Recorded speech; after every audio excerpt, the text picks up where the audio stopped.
Welcome, Gunrunner.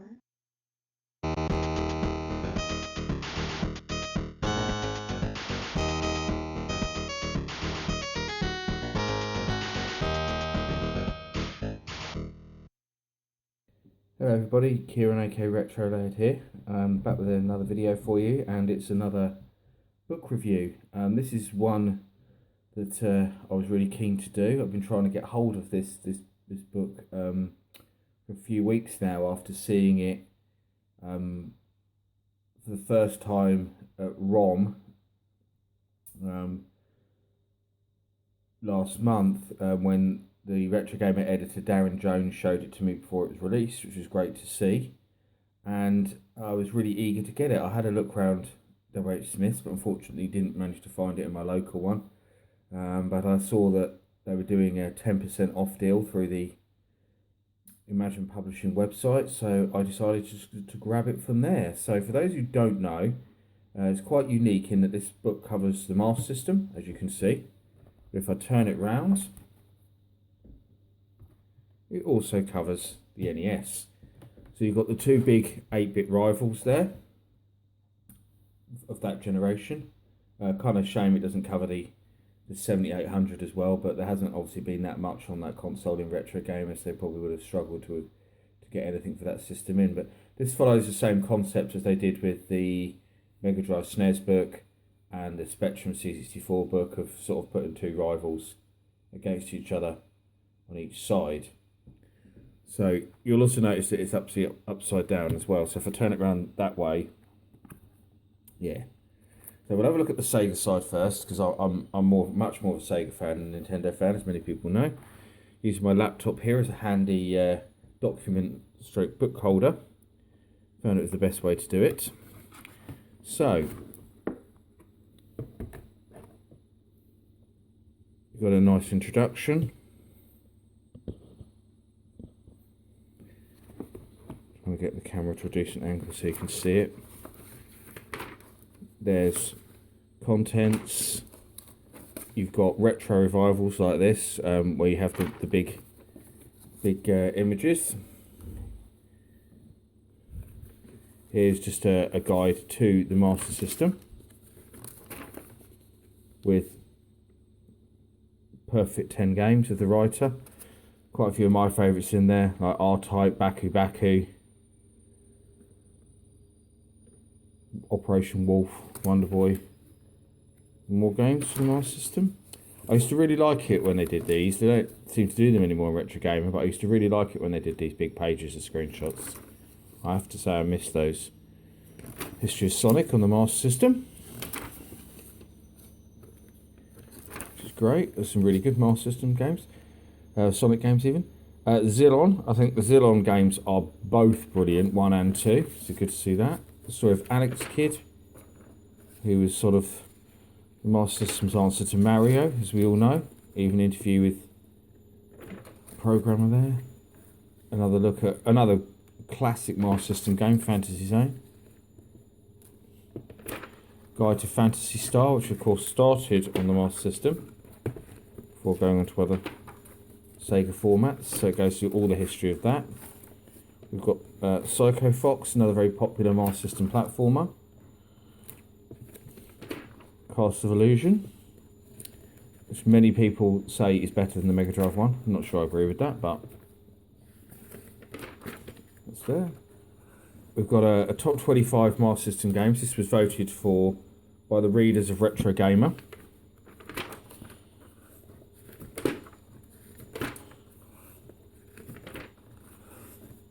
Ease, Wonder Boy, which I think was one of the very first games I ever played on the Master System. Always remember being very impressed with it after playing it in the arcades and on my Spectrum. Every Wonder Boy game released there, including ones that weren't on the Master System. Cloud Master, a game I have to say I'm not familiar with. Master System Collector's Guide. So this is quite useful for those who do collect for the machine, because you've got all the peripherals in there.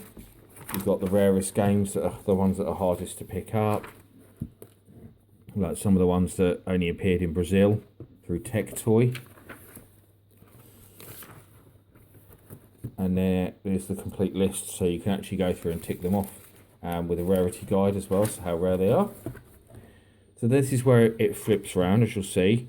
It goes Master System, and the next page is upside down for NES. So what I'm going to do, we'll flip it around and we'll just start from this side on NES. So again, we've got the intro and everything like you'd expect. And the contents. Sorry, I'll move that over a bit. And Metroid, one of Nintendo's most well-known franchises. Starts straight off pretty much with a guide to the NES.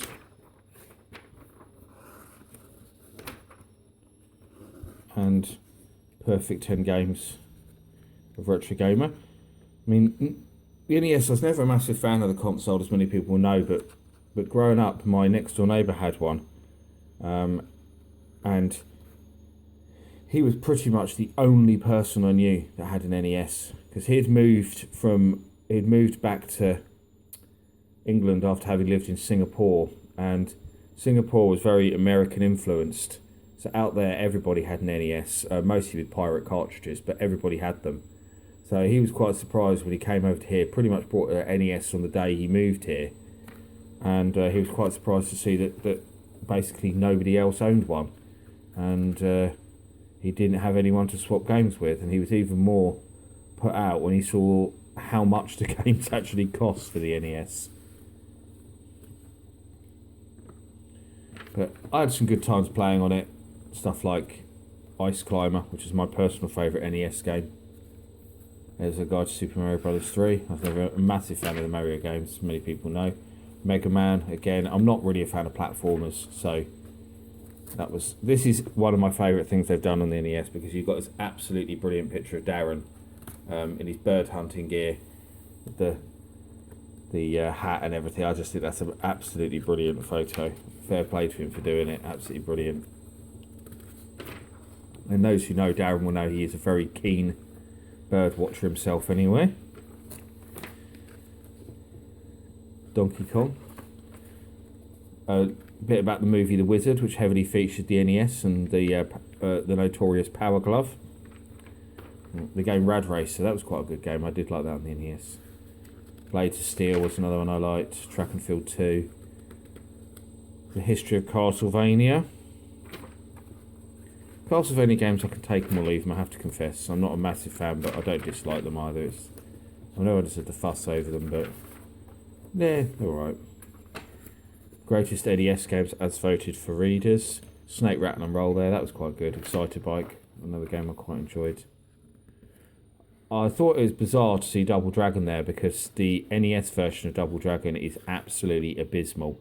It's one player only, has limited moves, nothing like the arcade game, and yet you'll not find Double Dragon 2 in this poll anywhere to be seen, which in my opinion is the best game on the NES without any shadow of a doubt.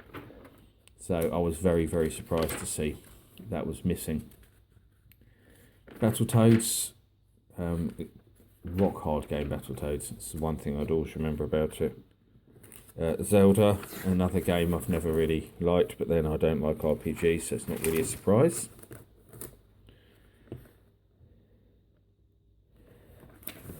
So I'm in trouble trying to put it. A Kid Icarus game that was fairly recently revived on the 3DS. Here's the collector's guide to the NES, including the rarest games to pick up for us over here. Peripherals, all of that kind of thing. And there's the PAL NES checklist. And that's it on the NES side. So that's the NES Master System book. Really nice, big, hefty bookazine. Well worth getting. So you should be able to get it from W.H. Smith's or the big supermarkets and other newsagents. But if you can't, you can order it online from the Imagine Publishing website. I will stick a link below for those who are interested in picking it up. It's about a tenner, but you get a lot of content in there. So if you're a fan of the NES or the Master System, it's well worth picking up. And I should also add, because I know people are going to ask me this in the comments, does it have exclusive content, or is it just all republished articles? Yes, it does have some exclusive content. It isn't all republished articles. I believe there's about 3 or 4 articles that are new that have not appeared in Retro Gamer magazine. I think it actually details that more on the Retro Gamer website, which again I'll be linking in the comments below. So yeah, well worth picking up, especially if you're a fan of either system. And I'd really like to see them do some more of these books. It'd be great to see other ones done. I know they've done Mega Drive SNES. They've now done NES Master System. It'd be great to see.